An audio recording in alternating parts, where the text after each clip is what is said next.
Welcome to the Disney Wedding Podcast. This show is brought to you by Carrie Hayward's Fairy Tale Weddings Guide, the only guidebook and bridal organizer tailored exclusively to Disney's fairy tale weddings at Walt Disney World.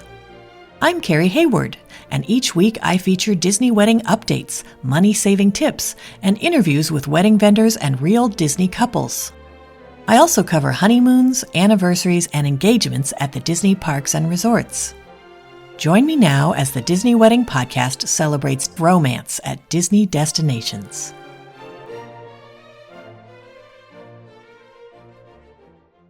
Today on the Disney Wedding Podcast, I am speaking with Disney bride Stephanie Dibble about her ceremony at Pandora inside Animal Kingdom and her reception at the contemporary Porte Cochere near the Magic Kingdom. I thought you guys would be interested to hear how she chose these locations and how she planned everything and how it all turned out. So welcome, Stephanie. Hi, thank you. Happy to be here. Thanks for being on the show today.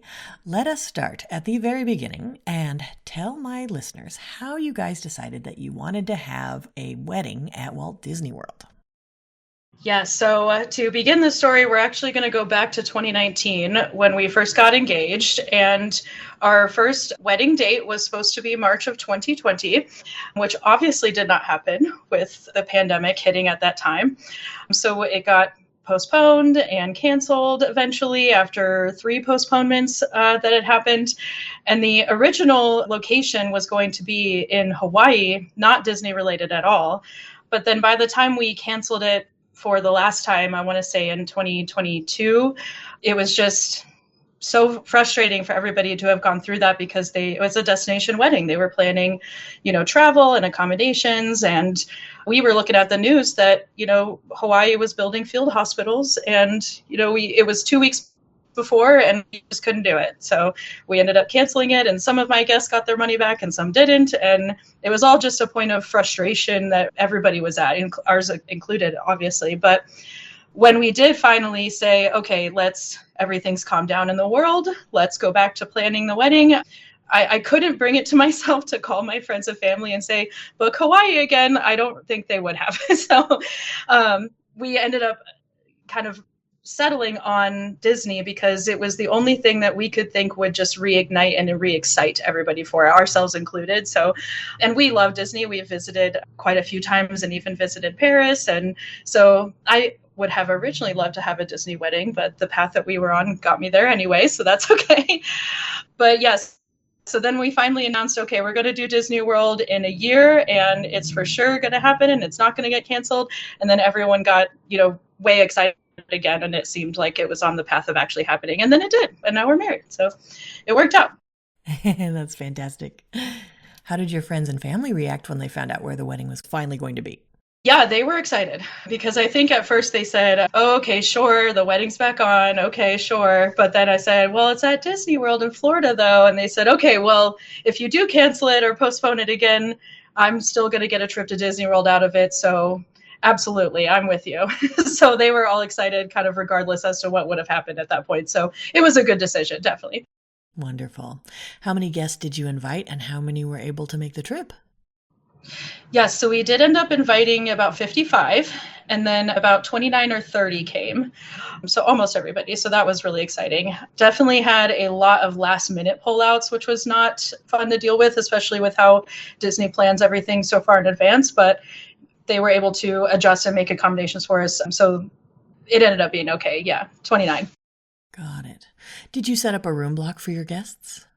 We talked about doing that, but we did ask around to our friends and family, and most of them did want to stay off property despite our recommendations because you get so many benefits of staying on property. So we ended up not doing a room block because we got a room on property and then our parents were with us as well in the same hotel and then maybe one friend.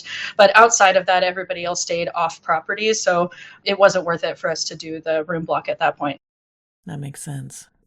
Now, how did you guys choose the day of the week and time of day for your event? I would imagine time of day was dictated by wanting Pandora. They did say with Pandora, you have 2 options. you can do sunrise or sunset. So it was either, a 5 a.m. wedding or a 11 p.m. wedding. And I didn't want to do the 5 a.m. because I just couldn't picture myself getting up and getting ready for the day at like 1 in the morning. So, because there's so much that goes into the hair and makeup with the team and everything. So we said the nighttime wedding would be a lot better. So we did go with the evening time. And that plays into a lot of our other choices later on as well. But for the day, we did pick October 18th because it matches our birthdays. 18 is just like our special number. My birthday is January 8th, and then his birthday is August 1st. So we use like 1881 and a lot of stuff. So it was actually really cool because we've always just celebrated the 18th as our anniversary just throughout our relationship, because we never kept track of whenever we actually did start dating or being engaged. It was always just day and it's our special day and let's have like a date night a month or something like that. So when we did pick the date, two things factored into it. That was one of them. The 18 would be cool to get that date. But then also with the theme park ceremony venue, the minimum is way cheaper on the weekday than it is on the weekend. And it just so happened that October 18th was on a Wednesday. So it kind of just fell into place where it was going to be a good date for us to remember and be kind of like a nod to our relationship, but then also way cheaper on the budget without us having to do much else. Yeah. Got it. And then you also did something interesting. You had your reception beforehand at the contemporary Porte Cochere and then went to your ceremony in Pandora. Can you talk about that decision? Yes. So originally, of course, they were suggesting the reception after the ceremony, which is more traditional, that we all know that you do the schedule like that. But I was looking at some Disney fairy tale weddings that happened on TikTok, and a lot of the videos that had a similar setup where they did a in-park ceremony followed by a reception that started at midnight and ended at 5 a.m. They were filming their guests falling asleep at the tables. And so I just said, I can't do that. So, or have my guests do that, or even me, so wouldn't it be better to, have like a leisurely afternoon, get ready, kind of setup, but then we all get to do dinner together. And then that would also help us save money by not doing a dance party or a DJ. And that way it's just a really intimate dinner with everyone. And then we get to go to the ceremony after. And it was definitely a very unique setup that we were apprehensive about at first, but in hindsight now, after having done it, I would have not done it any other way. It was perfect because you get to actually spend a lot of time with your guests, talking with all of them. They take pictures with you. It's way more time to be able to chat with them, so that by the time we got to the ceremony, it was so cool because it was like, that's the finale of the night, was the ceremony. And everyone I'd already talked to and seen, and it wasn't like I just showed up to walk down the aisle. They had already, discussed a lot of things with me and said congratulations. And so it felt like the group was more like with us instead of watching us. But yeah, it definitely was like the icing on the cake that it was the finale. But then it ended up even being better at the end because there was nothing else. The event was over and it was like, okay, go home now so I can go to bed, there wasn't any like, oh, they're partying till 2 a.m. or whatever. It was like, nope, that's it. This is over and you could go back to your hotel. And we did think and discuss about doing a dessert party afterwards. We had originally set it up to where there was the dinner beforehand at the contemporary, followed by the Pandora ceremony. And then after, we were going to go to, I think, the Harambe train station in Animal Kingdom. They were going to have a dessert party set up for us, was in the original BEO. But then just to save costs on the budget towards the end, we just cut it completely. But I didn't miss it, honestly, because we did the cake beforehand at the dinner and everything, and it was just the same either way. So people were spent by the end of the ceremony, even though it was just dinner and ceremony. They were tired. They wanted to be done with it. And me as well. I'm on cloud nine, like, yeah, we just got married, but like all I want to do is go to bed, So it ended up being perfect where I would do it the same if I could do it over again. Yeah. This is so great to hear. One more follow-up question that I know people are going to ask. A lot of people are very focused on this idea of the couple seeing each other for the first time at the altar. Yes. I always recommend a first look. And so how did you guys handle this, since you would be seeing each other at the reception before the ceremony? Yes, so we did keep everything about what we were wearing secret from each other. So he did wear a traditional kilt based off of his Irish and Scottish heritage, but I had no plan in that, just as much as he had no idea what dress I picked, and all of that was still separate. And then we still got ready and two separate resorts. I stayed in our room at the Coronado, and he went to his best man's room over at Animal Kingdom Lodge. But then we met up at Coronado together as a group to travel to Contemporary so that we could do a first look together. And it was a really great intimate opportunity because I had a special gift that I wanted to give him. My husband, Gaelan, he's probably lost about 13 friends within the past 6 years, usually by suicide or by overdose. And so there was definitely a lot of people that we wanted to have at the wedding that we couldn't because they were no longer with us. And so I had a handkerchief made where I got all of their names embroidered in the handkerchief so that he could wear it as a pocket square, because I knew he wouldn't have thought of a pocket square, let's be honest. But it was great because it was the moment where you're meeting up with Floral. They give you the boutonnieres to put on with everybody because we had gotten our dad's boutonnieres. I got my mom a corsage. And of course, they were giving me the bouquet. And it ended up being this meetup of just the intimate family. Our parents were there, and we all just got to take a bunch of those pictures that you want, with your mom and your dad. And I was able to have that first intimate look with him where we got to see each other for the first time, and I could give him the in memoriam handkerchief, which of course was super emotional. But even he was so disappointed he couldn't be on the podcast with me today. But I would say that was probably his favorite part of the day, because he said he was just stressing the whole morning of oh my gosh, there's so much to do and this is finally happening, and just nerves. And then he said as soon as I gave him that handkerchief and we were taking pictures with our dads and stuff, it was just a deep breath of okay, this is going to be awesome, and this is going to be great. And it kind of just set the tone for the rest of the day. And then we showed up at Porte Cochere together. And of course, fashionably late, so everybody else was already there. But ended up being a really beautiful moment for our guests that we were able to kind of present together at the dinner. Even though we weren't married yet, it was we were going to get married within a few hours here. So it was very celebratory and kind of got the same effect in a way, where we were able to keep everything secret from each other, but still have that special first look moment. And then the rest of the day, none of it mattered. And it was just so much more relaxed. Oh, that's wonderful. Now, how did you guys choose Pandora for the ceremony and the Contemporary Porte Cochere for your reception? Originally, our reception was going to take place at the Tower of Terror because we love Halloween. So we definitely had a lot of motivation to get married close to Halloween. But we were always wanted the ceremony at either the Tree of Life or at Pandora. And I think in the end, just seeing the pictures of Pandora, I just said, this is so cool. Look how cool this is. It's floating mountains. We're not even huge Avatar fans, but I just picture 20 years from now, someone looking at our wedding pictures and being excuse me, where did you get married? Where is that?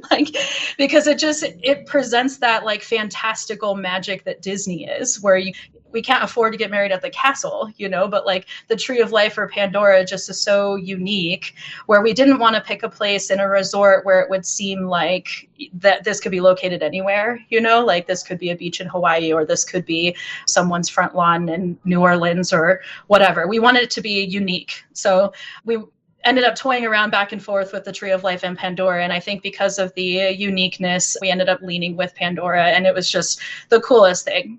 We had never even seen Pandora in person, because the last time we had visited Disney in Orlando, they were still building it. So the very first time that I got to see Pandora was getting ready to walk down the aisle.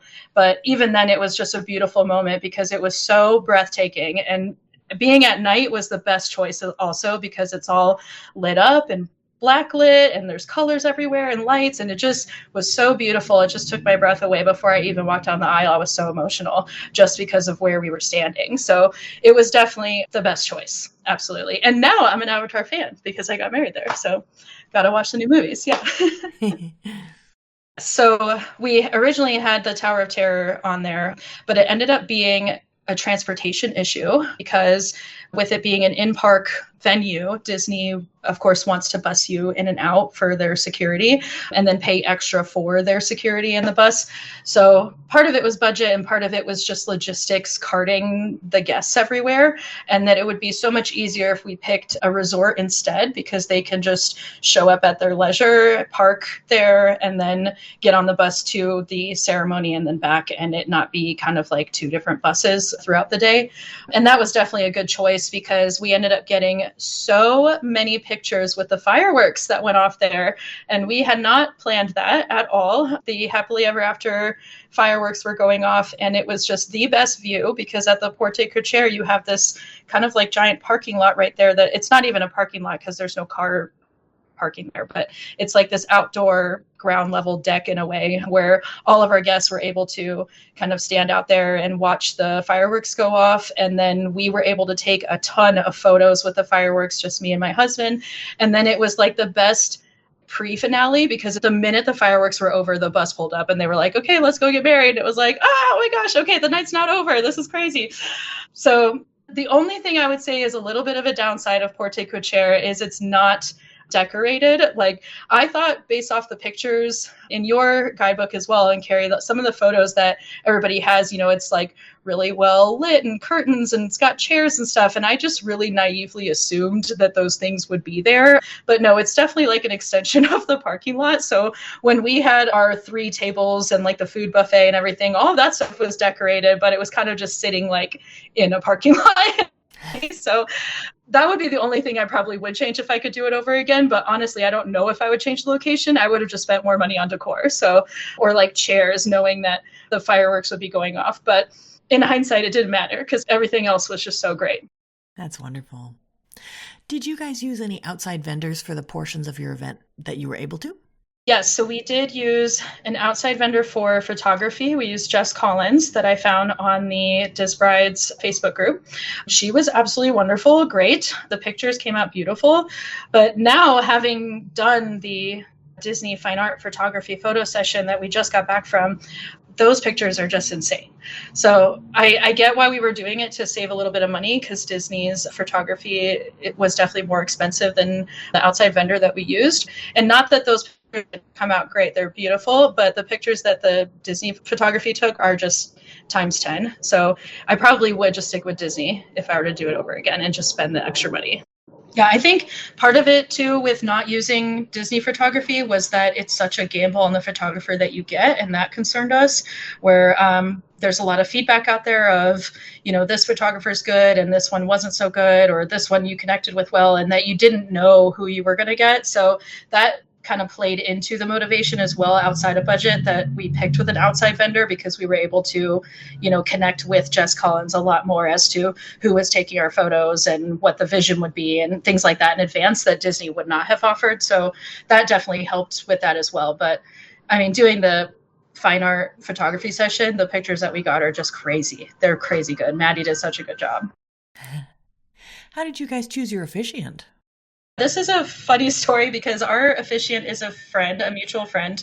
He introduced us originally almost 10 years ago because he was my friend and he was Gaelan's friend, but we didn't know each other. So he introduced us and we all got to hang out for a while. And then, of course, the rest is history because Gaelan and I were inseparable after that. And we stayed friends with Forrest as well. That's his name.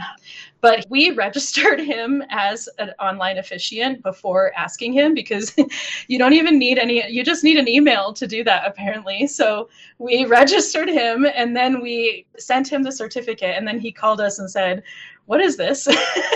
And we said, yeah, you're going to marry us. And he said, absolutely. I absolutely am.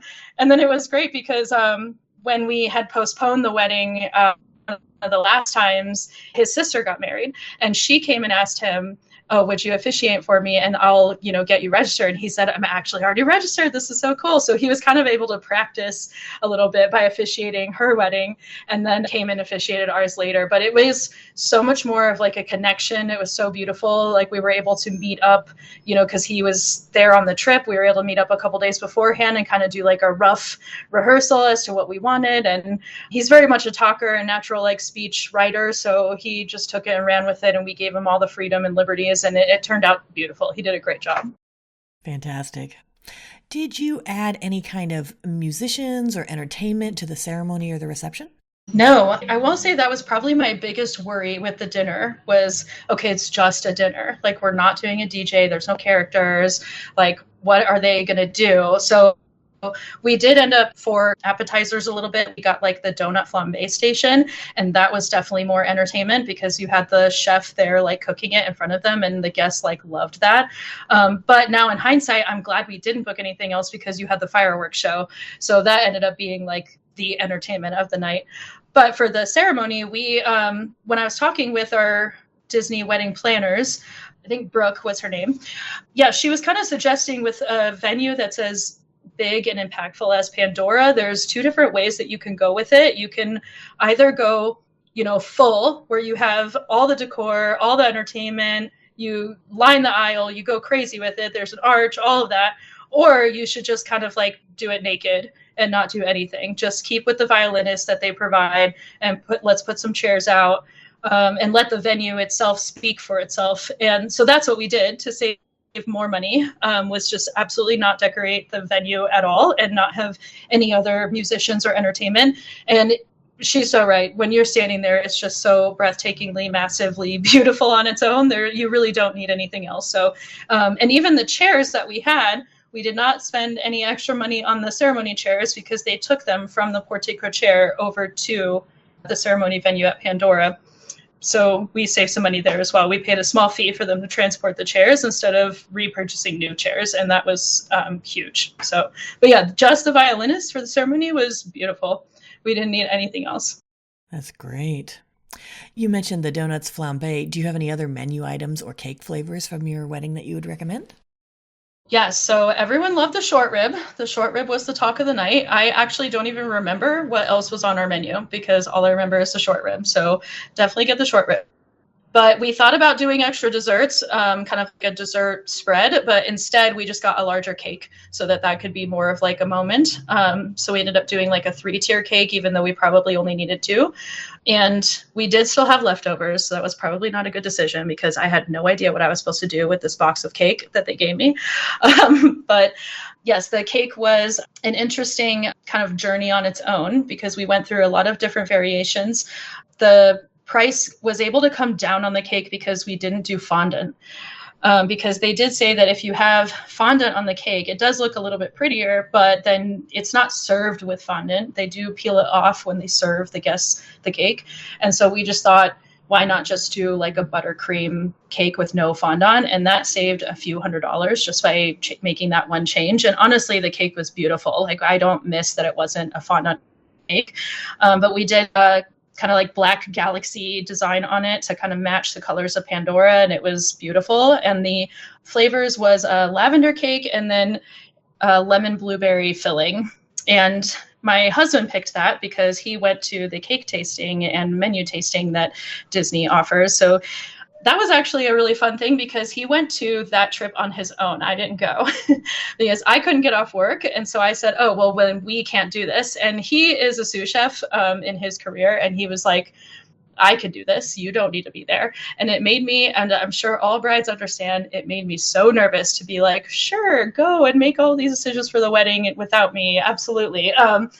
But it ended up being really cute because he invited his groomsmen on that trip and they were able to have kind of like a bachelor trip, but make it more about the wedding because they all attended that menu tasting. And they also did the cake tasting box that the Grand Floridian offers where they tried all of the cakes and frostings and fillings and they landed on that. So I don't remember the food being terrible. All I remember is the short rib was awesome and our cake looked amazing. So they must have done a good job.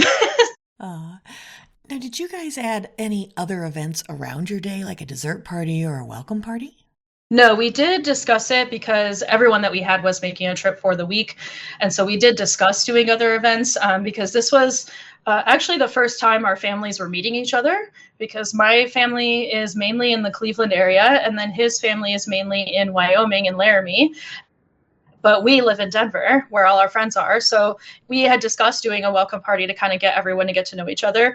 But because of travel logistics, everyone was just showing up at a different time. Some were showing up, the night before, and some weren't showing up until the morning of the wedding since it was so late at night. So for budget reasons and for logistics, we just cut the welcome party or the extra events. But now looking back, since we had the dinner before the ceremony, that essentially became that sort of same introducing mixer dinner, where that's probably why to us it felt a lot more unifying by the time we had the ceremony, because everyone had already gotten to know each other by then. Interesting. Okay. Can you give my listeners a timeline of how the wedding day all fit together? We did fly into Orlando the night before.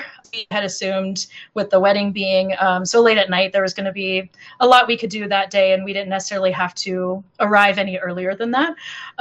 But because you go to get your license at the courthouse in Orlando, I would definitely recommend that you show up a couple of days beforehand to plan that in, because the day would have been a lot more relaxed if we didn't have to travel outside of Disney property to the courthouse to get the license and then back in before we even started the rest of the festivities. But that is what we did, where we had like a 10 a.m. appointment at the courthouse, went there to get the license. And we had all our stuff with us so that we could essentially part ways at that point to go get ready in the two different resorts. But what was funny with his traditional kilt that he had it in a little carry-on suitcase, everything, in a garment bag and everything that he had with him. I didn't have anything because I was going back to the resort, but he had all of his kilt stuff because he was going to a different resort when we were done. So it was a really funny story, just because they almost didn't let him in to the courthouse because they said he had weapons on him, because the kilt stuff has like pins and he has like a dagger he puts in his sock, and this is all traditional, like, you know, there's a chain on the sporin bag and stuff like that. But they said, if you try to come through, we're going to arrest you. And he said, okay, great, we're not going to come through. And of course, I'm freaking out. We're going to miss our appointment and you're derailing the whole day. What are you doing? But then he was able to get on the phone with his brother and have him Uber down as fast as possible, just so he could sit there in the parking lot and hold the suitcase. But we did, for a moment, discuss stashing it in a bush, but we didn't have to do that, so that was good. But yeah, so then we were able to go into the courthouse and grab the paperwork and the certificate, and they married us in the courthouse and had us take an oath, which was shocking for me. I didn't know that's how it worked. Like, they said, okay, you're married, and when later sign this, and we were like, wait, no, we're getting married later. What do you mean? We're not married now. But it was on the same day, so it didn't matter, whatever. But I was back at my hotel by around noon or noon 30, but that's the hair and makeup person was arriving at 1 o'clock. So by then it was just a rush of like, hurry up and get in the shower and wash your hair and dry it, because, you know, she's showing up and she's setting up. And thankfully they were only doing me, so it made it a lot easier. My mom was doing her own hair. I tried to give it as a gift to her, like, let me have the, you know, artist do your hair and makeup as like a gift for my mom. But she was very particular and didn't want anyone to touch her hair, and she wanted to do it, and I said, okay, fine. But that ended up being good anyway, because it was more of like a treat for me, because they just came up, you know, to do me. And then I had 2 bridesmaids and a flower girl, but they did all their own stuff while I was getting mine. And then we pushed it so far to the limit because my hair was so long. I've recently chopped it all off. We cut off like 13 inches of it a couple weeks ago, but my hair was down past my butt. So she had a lot to work with to do my hair. And we did it down. We didn't even do an updo. We just did it down and curled with the tiara and the veil. And it still, that with the makeup just took forever. So I would definitely plan more time for that, because there was almost at that point already no time for me to like breathe or eat or anything. Like, it was like, okay, now you're done with hair and makeup, you're jumping right into the dress, because we've got the first look happening and the guys are already showing up, they're outside. But yeah, by the time I left the hotel in the gown, it was like just I don't know, a sigh of relief at that point, because it was like, okay, there's no more planning, it's happening. And it was also why it was a really good thing to have the dinner beforehand, because we were able to just like chill, like relax, have some food, eat something, talk with people, and it made it way more fun. So we got to the dinner, I want to say around like 5:30 or 6. The dinner was from 6 to 9, and the fireworks went off at 9. So that's why I think I never included that we would be there for the fireworks, but Disney kind of just held the bus back so we could experience the fireworks together. And then 9:15 or so, the second the fireworks ended, is when the bus pulled up and everyone had to get on. And then the ceremony was just so fast. Oh my gosh. Like, and I feel like we even had a longer ceremony because we did a lot of the Irish traditional things like hand fasting and ring warming and stuff like that. But it was like, as soon as we got there, Disney was very rushing, like, okay, go, start. And then as soon as they were totally respectful, like while we were doing it, like just standing back, not saying anything. And then as soon as we were done, they were like, nope, get out. Like just kind of like shuffling everybody, like, so, we took a few pictures, a couple pictures, but then it was like, nope, get out. The bus is over here. They even pulled the bus up to like the Pandora side so we could all get out faster, which is so funny. But yeah, so then by the time we got back to Porte Cochere, that's where they dropped us back off at, which was great because everybody parked there anyway. It was great because at the end, it was very fast, but a lot of people were just spent. So by the time we got back, they were happy to just give their final congratulations, give us a hug, and then just say, okay, see you later, for Food and Wine Festival tomorrow or whatever.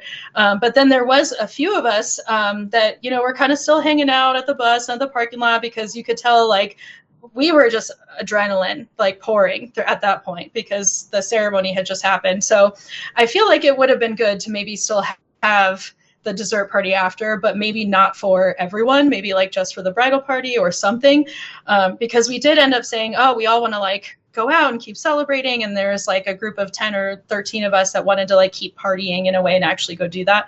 But not nearly my entire party. So that's okay. But we ended up deciding, Jelly Roll's piano bar over on the boardwalk is still open. So let's just Uber over there, which is terrible in a wedding dress. Don't do that.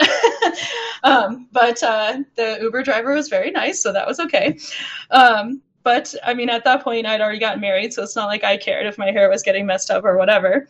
But we did end up going to Jelly Rolls, and at that time, it was maybe like midnight is when we got back to Porte Cochere. So it was around like 12:30 or 1. We took some extra pictures there before we left to go to Jelly Rolls at the Porte Cochere with like our parents and stuff like that. Some friends that didn't get some earlier before they left.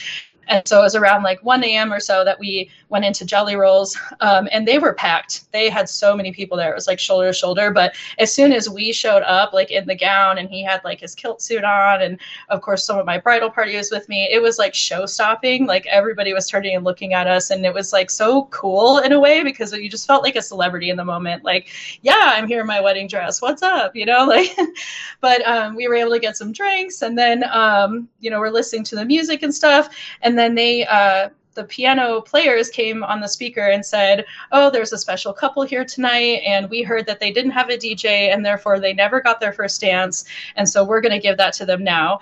And I think my friends went up to them and kind of put them on this because there's no way they would have known that, but to this day they won't admit it, which is fine.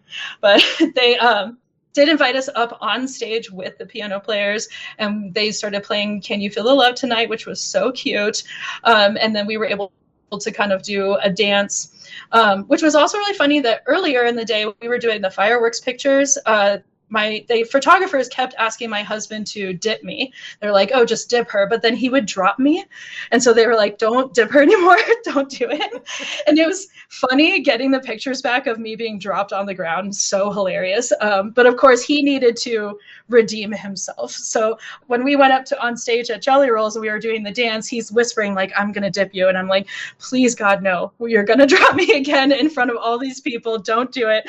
But then he did it, and he was very, very careful, and he did not drop me, and everybody was cheering, and it was beautiful. And that ended up probably being his favorite part of the day, that he got to successfully dip me during a dance or whatever. So, but they closed the bar pretty much right after that. So we just left the boardwalk and went home and kind of went our separate ways. But it was like a really cute finale that we almost didn't get. And it was definitely not anything planned. It was definitely more serendipitous. So definitely a very cool moment. And now we love Jelly Rolls. We got to go back there every time we visit. So really cool. So then what ended up being your favorite memory of the wedding day? Oh my gosh. Okay. So one thing else I was going to mention is when you stay at a Disney resort, they are all so massive. I guess Port Orleans, French Quarter is probably not that large where you have to think about it, but pretty much every other resort is so large where if you do not pay for a preferred room, you are going to be like way back on this like resort campus, like far. So when we stayed at Coronado Springs, we didn't think it mattered. So we just got a basic room, whatever. And then, of course, we got a room that was like in building, number whatever, that was like way far out from the main tower. And so then my favorite part is when we got back from Jelly Rolls that night, it was probably almost like 3 a.m, and it's just me and my husband, and we are just so adrenaline dumping, and I'm sure we looked sweaty and disheveled, coming into the lobby, and just trying to put ourselves in this mental state of we have to walk all the way to our room right now. But then Disney, actually, the hotel workers there, the concierge, they kind of jumped right up and they said, obviously they were so excited to see us. Oh my gosh, did you guys get married today? And how exciting is that? And we're talking to them, but we're like so sick of talking at this point that I think they could tell that we were just like drained. And they offered to go wake up the Bell staff to get us a golf cart to escort us to our room. And then that was so nice. I could have kissed them. Like, that was so nice and so wonderful. And then we, of course, because they're like, we're going to go like call this person in and go wake them up. Like, we sat there and talked to them for a little bit while we waited for the golf cart to show up. But it was just so cool and just above and beyond, just amazing. And then the golf cart was there, and then we got escorted all the way back to our hotel, and it was great. I was at that point, it's like, okay, get me out of the dress. I need to go to bed. But that was just the extra icing of like that Disney magic service that you get. But I will say that had a lot to do with the wedding, because later on our trip, when we were tired from the parks, we tried to ask for a golf cart and they said no. So that was definitely a one-time thing. Like, they're like, whatever, everyone's tired, go away. Like, we're like, yeah, you're right, we don't deserve it. But now if you're thinking about, okay, I'm going to stay on property, if I could do it over again, I would definitely got a preferred room in the tower, because then it would have just been so easy to just go up an elevator and then I'm in my room, versus having to like walk through the entire resort to get back to your room when you're done at the end of the night. So, but that was the best. Yeah. That's awesome. Okay, so when you guys were planning, what were some of the most important aspects where you focused your attention or your budget? I feel like the most important aspect was about our guests, like what they were going to get. So like when he, was putting together the menu or what we were going to offer as far as like wedding favors or things like that. And that was what was most important to us, that we didn't skimp on. Like, we tried to cut the budget down in a lot of ways to be budget focused, but then it was like, no, we're keeping this menu, we're keeping, the ceremony over here. And just because it was about the overall experience as to what they would take away, because we knew at that point that we were just elated to get married. So it didn't matter to us, but it was more about, because during the pandemic, a lot of people were asking us, why don't you just go to a courthouse and get married and then later have, a ceremony reception party, after the fact, where we can still celebrate with you, but you can just go get married, whenever. But I didn't want that, because I wanted to experience witnessing my friends and family see us get married and them be with us in that moment. And so I felt like it was cheating in a way to like go get the certificate. And then it was like, oh, just kidding. This is kind of formality or whatever. So it was definitely more about the experience that they had. And that even went down to the ceremony itself, where we did the ring warming, where you pass your rings around, where every guest gets to hold your rings. And it's more about passing energies through metals and them kind of giving their final blessing by like holding your rings in their hands before they give it to you. Of course, this was still very post-pandemic, so we passed around little hand sanitizer bottles to everybody as well before they got to touch the rings, but that was definitely an important part. And then we also did a witness roulette during the ceremony as well, where we had our marriage certificate there that we were going to sign, but we couldn't decide on who would be a witness to this marriage license. So we put everybody's name that attended on the trip that was sitting there with us in a bowl. And then we said, if you're here, then you matter to us enough because you made the trip and you care enough about us. And we don't care who signs it. It could be anyone in this room. And then we just kind of pulled from a hat 2 names. Each of us did one. And then they came up on the stage area to sign the wedding certificate with us. Of course, we forgot the marriage license on the bus, so that didn't actually end up happening, and it was hilarious, and everybody loved it.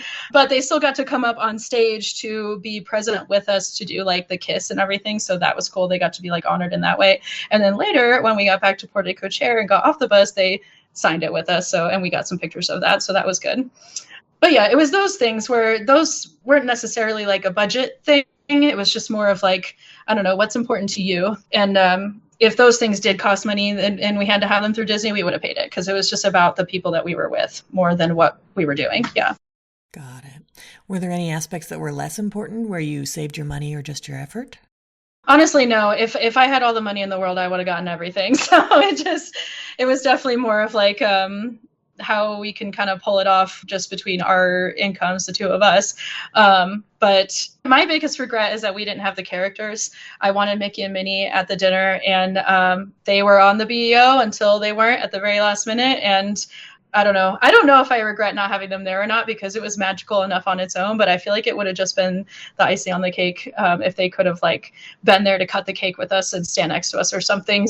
But I don't know. I don't think my guests noticed or cared or knew that was an option. So that'd probably be more of like a regret, I guess. But in general, I think if we could have, did an extra welcome party and dessert party and ride and all of that, I would have absolutely done it. So Disney, everything they offer is just so great and so cool. And my guests loved every minute of what we did do, but maybe they would have been spent putting in too much. I don't know, but I would have definitely done more. Yeah.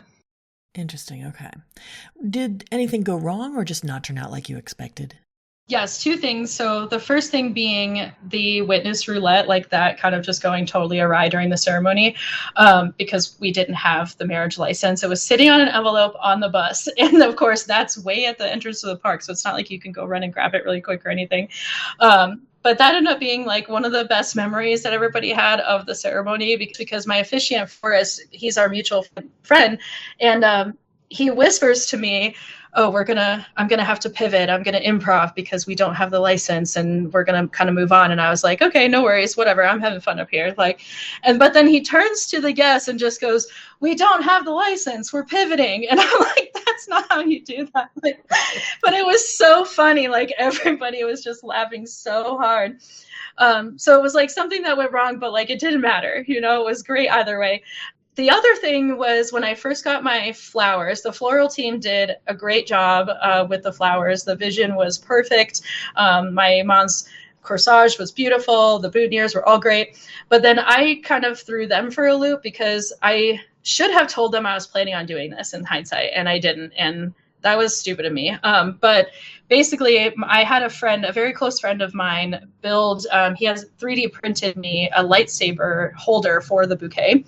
And that was going to be my little nod to Star Wars because we're huge Star Wars fans. And I was going to put my bouquet inside this kind of lightsaber vase for me to hold during the ceremony in the day or whatever. So the floral team was there and they're dropping off the flowers and I had the lightsaber in my hand and I said, oh, perfect. Can you fit it in here? And she was like, I don't know if we could do that. What are you talking about? Because the bouquet was definitely larger than I think I had planned for. The lightsaber was kind of small, but I was definitely worried for a second that I wouldn't get it and it would have been kind of like disappointing, because I was so looking forward to having that own personal like nod in there for me.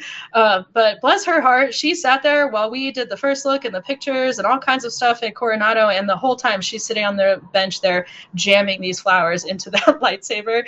And it actually had I think it was Nita type putty or something to kind of seal it into place so it wouldn't fall out of the lightsaber. Not that I think it would have because it was really jammed in there. So, but yeah, she even asked me at one point, do you want all of them in the lightsaber? And I was like, yes, if that's possible. And then she was like, okay. But she sat there for, about 40 minutes while we, and didn't complain about it or anything, even though that was totally my fault that I didn't even tell them that we were going to be planning on doing that. But yeah, she got it all in there and I was able to hold this, really cool lightsaber bouquet the rest of the day. And that was so cool. I got so many compliments on it and it was so awesome to have that personal nod to my friend that made it as well. So I guess it's nothing really went wrong because the couple of things that did go wrong, it didn't matter. They were either fixed and great anyway, or what ended up happening as a result of them going wrong added to the day. So yeah, it was perfect. That's great. Is there anything that seemed like a big deal beforehand or you were worried about and then it turned out not to be a big deal? I think we were worried how our guests would treat the reception first, followed by the ceremony. I think we were worried that our guests would get too drunk for the ceremony or that we would get too drunk for the ceremony, and we didn't want to. That was definitely a concern because we had cocktails prepared for the reception dinner, and we definitely wanted people to drink if they wanted to drink. But it was more of a concern of like, well, shoot, if they're going to go crazy or we're going to want to celebrate and go crazy, are we going to be giving our vows drunk? That's not cool or fun. We don't want that. So that was definitely a huge concern going into it. But honestly, nobody was. It didn't matter. Like, it's actually crazy if I could talk about the cocktails for a second. So we had discussed maybe doing a cash bar or an open bar, or I think they have like a third option where you can kind of set like at a certain amount or order certain amounts of wine or something like that. So we ended up doing 2 different specialty cocktails for the colors of our wedding, but we had them pre-make them in gallons. And then we essentially just purchased 2 gallons of each cocktail and had those served at kind of like a bar setup, but they were pre-made already and it was kind of already like capped out. There's only 2 gallons of these of each, so there's not going to be any over drinking. And I think we also did have wine that they served at the tables, but we ended up having so much left over, so much, because I think everybody was mindful of I'll drink a little bit, but the ceremony's coming up. But for us, it didn't matter. It wasn't like I was conscious of it or anything because I was just talking like crazy. Like you're, finally getting to see these people. Maybe you haven't in a while or, they're talking to you about your dress. And so I was just talking the whole night where I couldn't have drank that much if I wanted to because I was just talking so much. So it ended up not being a concern at all. But the cocktails thing, the way they set that up was really cool. I liked how they did that. That's a great idea. Do you have any other tips or advice for future Disney couples? Patience, honestly. The Disney planners, they do a lot of work with a lot of couples at the same time. And I think for me, the most frustrating part was, I'll send them an update or a change on the BEO or just a question. And then I wouldn't get a response for like 5 days, which when you're planning a wedding that is kind of out of your hands because it's all in Disney's hands is excruciating for someone like me. But they always got back, it ended up being okay. Definitely having patience during the planning process is the best advice that I can give because they are going to take care of it. They're going to handle it. So just letting it go and understanding that that's part of the reason why you pick Disney is because you don't have to plan every little thing because they are going to take care of it. If I could do it all over again, I would talk to myself down a little bit more and say, let them do it. It's fine. So that would definitely be the biggest thing is that the process and planning is going to take a lot of back and forth and just let that be that way. And they will get back to you. And even on the day of, if you're making changes, they're going to handle it and it'll be fine. It'll be perfect. They'll make sure. So don't worry so much. That's great advice. Well, Stephanie, I think you've offered a lot of great tips and advice for anyone who's interested in getting married or having a vow renewal at Walt Disney World. And I appreciate your taking the time. Thank you so much. That's our show for today. I'm your host, Carrie Hayward, inviting you to join me again next week for another episode of the Disney Wedding Podcast. Past shows and tons of photos for each episode are available on my website, DisneyWeddingPodcast.com, or listen in your favorite podcast app. And for instant answers to all your Walt Disney World wedding questions, check out Carrie Hayward's Fairy Tale Weddings Guide, available as an interactive ebook with continual free updates at fairytaleweddingsguide.com.